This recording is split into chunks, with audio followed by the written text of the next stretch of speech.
Okay, we are on the bottom of Tes Amid Beis.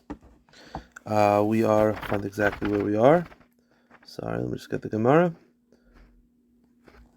We are by Itmar, Hamara Dinoi. So that's about 8 lines from the bottom.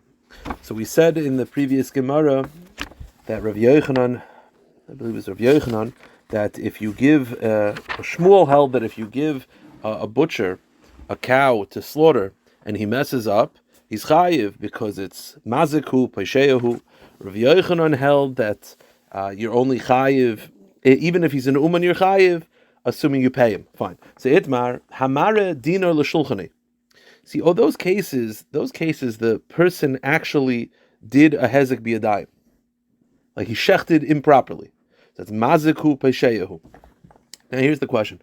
What if instead of him being mazik biyadayim, I rely on his expertise and it messes me up? So what's the case? So the Gemara says like this. Itmar hamara din l'shulchani. So let's say I want to do a business deal, right? And the person wants to pay me. Now, you have to make sure the money's not counterfeit. So I show a dinar, a shulchani, a money changer. I show him the dinar and I ask him, do you think it's counterfeit? Basically, is this a good deal? So you show the shulchani the money, and he says it's a good deal, that the money is legit. V'nim sarah, but it turns out it's counterfeit. So what's the halacha? Tani chada, one brisa says uman pater. If he's an expert, then it's pater because we assume that that's an oinus. An expert usually doesn't make a mistake. V'hedyet chayiv, but if he's not an expert, then it's pshia, he shouldn't be answering, he's chayiv. V'tani idach, and another brisa says bein uma bein hedyet chayiv.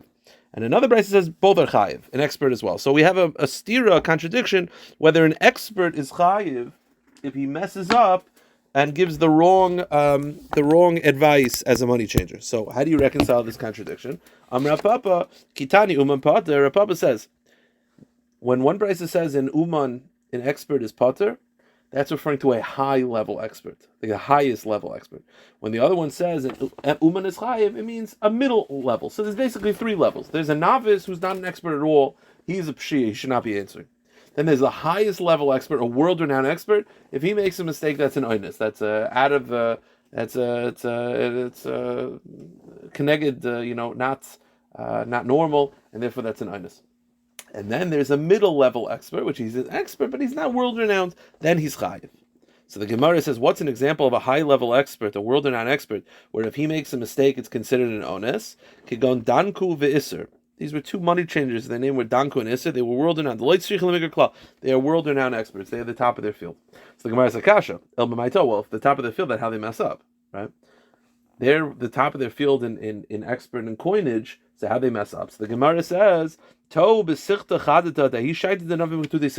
case was that it was brand new currency that just was stamped, and therefore even world-renowned experts are not used to the different. When you're used to, like, let's say a quarter and a dime and a nickel, it's been around for so long, you know how people try to rip it off. You know the nuances. This is talking about they messed up in a new currency that even a world-renowned expert can make a mistake. Okay. But you're saying if a world-renowned expert makes a mistake, it's pater. So the Gemara says, there was a woman, that she showed Rav Chia money to find out if it's counterfeit, or she should go through the deal. Amr lech Mali, he said it's a good coin. Turns out he was making a mistake. The next day she came and said to him, I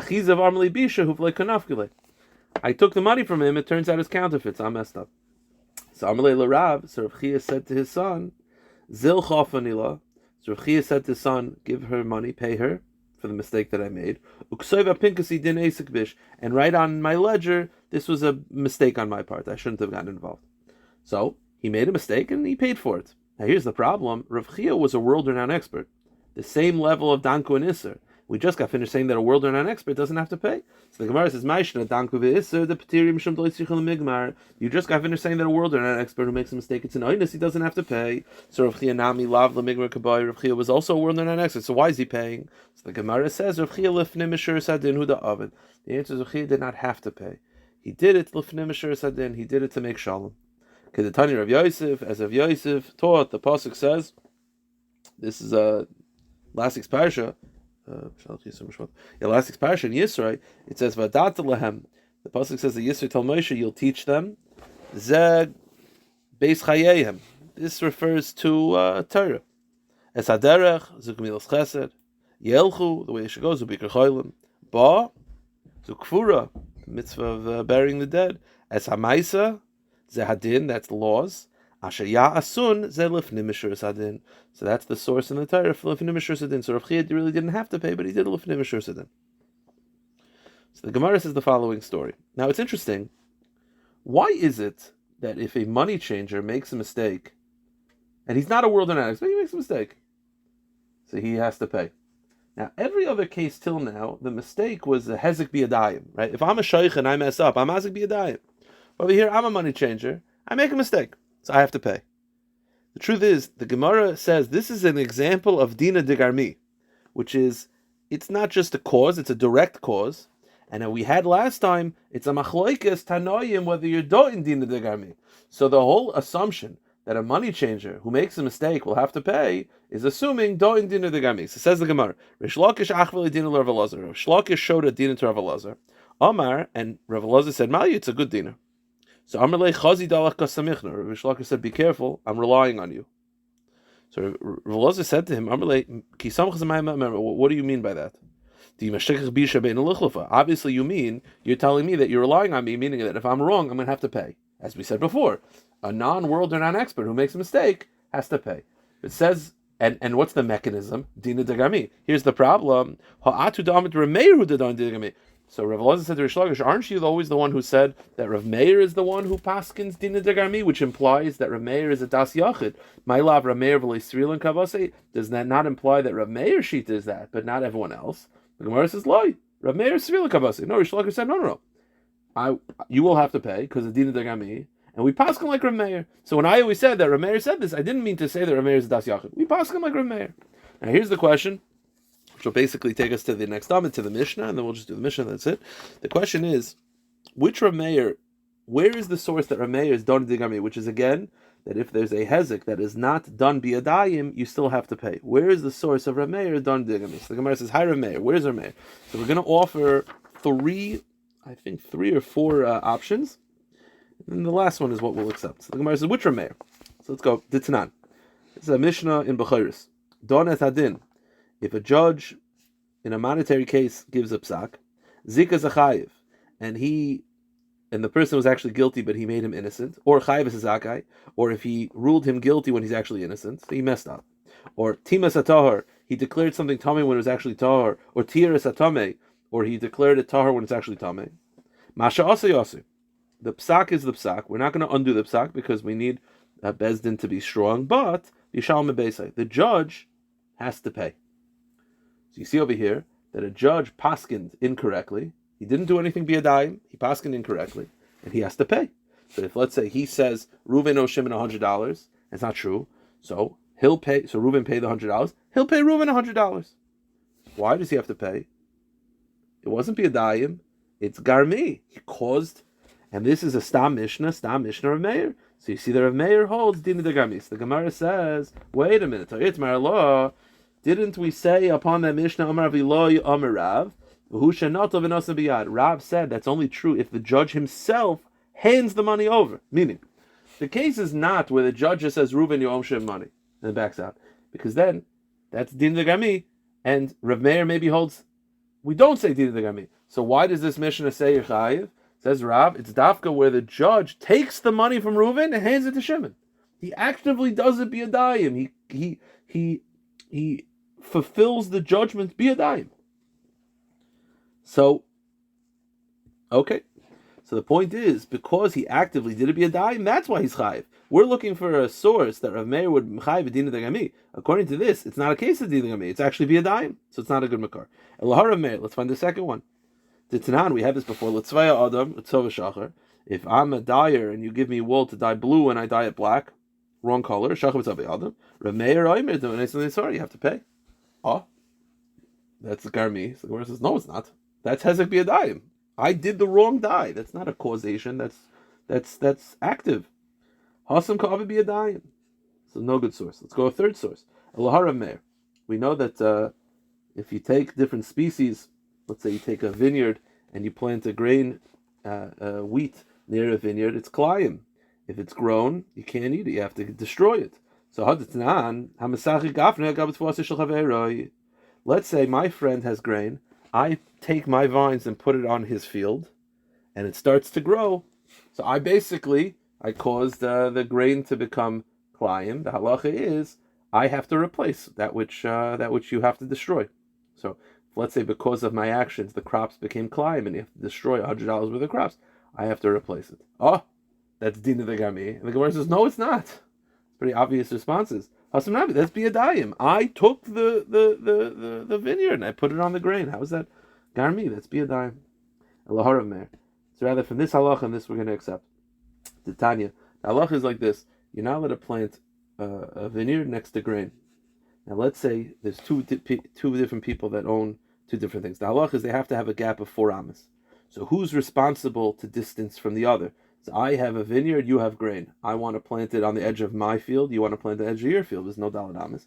Halacha is that the vineyard, this is based on psukim, the vineyard is the one who has the distance. Okay. So the halacha is that if there's a wall in between, there's no need to distance. So, therefore, you have a vineyard. Normally I'd make you go daled amas, but you have a wall. So I go right up to the wall with my grain, you go right up to the wall with your vineyard. Beautiful. Here's the problem. The wall fell. Got struck by lightning. There's a gap in the wall. And now that there's no wall, is a problem. So who's responsible? So the same way the vineyard, the Baal HaKerem, is responsible to distance 4 amas, he's also responsible to fix the wall. The halacha is if a vineyard wall was breached, go to the next page. So the owner of the grain tells the owner of the vineyard, and fix it. Now let's say after fixing it, it breaches again. Gadar, you got to keep doing, meaning it's your responsibility. Now, let's say I, the owner of the vineyard, decide I'm not doing it. Nope. Nope, not going to do it. You know what the halacha is? I have to pay. Because by me not doing it, by me passively not doing it, it's going to cause your grain to become maser. I have to pay for that. Now, I didn't do that biyadayim. I didn't breach the wall. Lightning breached the wall. But I caused you, by not fixing it, I caused you hezek. That's garmi. And this is a stam mishnah of Meir. This actually is a stam brisa of Meir, which is interesting. You have a stam brisa of Meir. The Gemara says, "V'chay b'achri yusai." Okay, beautiful. Let's do the mishnah.